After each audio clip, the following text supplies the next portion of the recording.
Whenever we falter, no matter what we do, the sins we commit, major or minor, turn back to Allah and never ever lose hope in the mercy of Allah.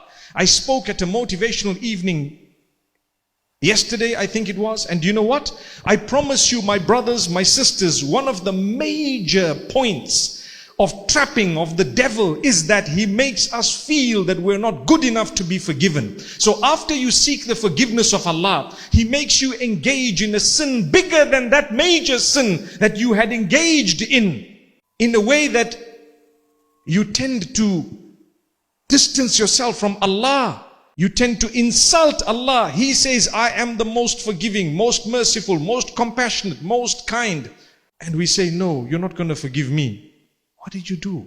You're insulting Allah. Allah subhanahu wa ta'ala clearly said, Inna Allah yaghfiru dhunuba jami'a. Allah will always forgive every single sin that you've ever committed. Even if it was a repeat, He will still forgive it. Every time you fall, get up and walk again. The losers are those whom when they fall, they don't get up. And the losers are those whom, when they fall, they've gotten up and they're walking, and someone keeps telling them, you're not walking, you're actually a fallen person. But I'm not. I've gotten up and I'm walking. Subhanallah. I'm trying again. So if you fall again, get up again. If you fall a third time, get up a third time, and a fourth, and a 10th. But turn to Allah and don't lose hope in His mercy. We don't sin out of defiance of our Maker. We sin out of the weakness of human nature. May Allah subhanahu wa ta'ala protect us from sin.